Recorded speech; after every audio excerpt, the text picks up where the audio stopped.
Robo cinema చూసాం కదా, అదే నిజమవబోతోంది. సెకండ్ సినిమా ఉంది కదా రోబో 2లో, రోబోల్ని తయారు చేసుకోవడం అదే జరుగుతోంది. ఇప్పుడు ఎలన్ మాస్క్ వాళ్ళకి సంబంధించినటువంటి ఆప్టిమస్ అనేటటువంటి ప్రోగ్రాం ద్వారా పెద్ద ఎత్తున రోబోలు తయారు చేస్తున్నాడు. 2030 నాటికి రోబోలు మనకి ఇక పని మనుషులు అవసరం లేదు. పనులకి సంబంధించిన మొత్తం వ్యవహారం రోబోలే చూసుకుంటాయి. ఈ రోబోలు తమకి తామే ఛార్జింగ్ పెట్టుకుంటాయి. ఇప్పటికే మనకి చాలా మందికి ఇదివరకు ఇల్లు ఊడవడానికి దానికి ఒక పని మనిషిని పెట్టుకునేవాళ్ళు. ఇప్పుడు ఇల్లు ఊడవటము, తుడవటము ఈ పనంతా రోబో చేసేస్తుంది.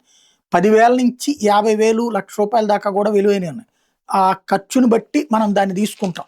అది పెట్టేస్తే అదే తుడుచుకుంటది, అదే కడుక్కుంటది, ఆ పైన అదే వెళ్ళి ఛార్జింగ్ పెట్టుకుంటుంటది. చూస్తున్నాం కదా, అట్లాంటిది జరిగినాయి. ఇప్పుడు ఇవి ఇక మనుషుల్లాగానే కనిపించే రోబో. ఇక మనం ఎవరిని అప్రోచ్ అవ్వనక్కర్లేదు.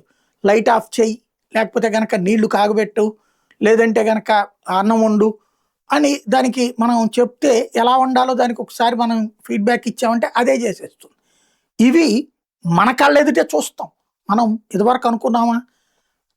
ఒకటి మా తాత ముత్తాతల కాలంలో వచ్చిన మార్పులు ఒక 10-20% అయితే, నేను పుట్టినప్పటి నుంచి 4 జనరేషన్స్కి సరిపడినటువంటి డెవలప్మెంట్ చూసేస్తున్నాం. ఇప్పుడు ఒకప్పుడు నోట్ల కోసం బ్యాంకుల దగ్గరికి వెళ్ళినటువంటి రోజుల నుంచి, అప్పుల కోసం వడ్డీ వ్యాపారుల దగ్గరికి వెళ్ళిన రోజుల దగ్గర నుంచి, ఇవాళ పిలిచి ఇచ్చే బ్యాంకులు, యాప్పులలోనే దొరికే అప్పులు, అడిగి మరీ ఇస్తున్నటువంటి వాట్సప్ గ్రూపులతో బిగినయ్యి ఎక్కడికెక్కడికి వెళ్ళిపోయాం?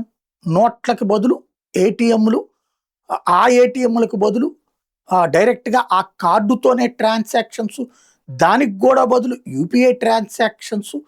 అలాగే ఫోన్ అంటే ఒకప్పుడు ఇలా తిప్పుకునే ఫోను, ఊరికో ఫోన్ దగ్గర నుంచి ఇంటికో ఫోన్ కాదు, మనిషికో ఫోను అన్నటువంటి స్టేజ్కి వచ్చేసినటువంటి రోజులు. అలాగే ఇప్పటికే ఈ వాషింగ్ మిషన్ల దగ్గర నుంచి, పిండి రుబ్బే మిషన్ల దగ్గర నుంచి నెక్స్ట్ ఫేజ్ ఇక రోబోల రాజ్యం రాబోతుంది. ఇది కూడా రాబోయే 10-15 ఏళ్లలో మనం చూడబోతున్నాం.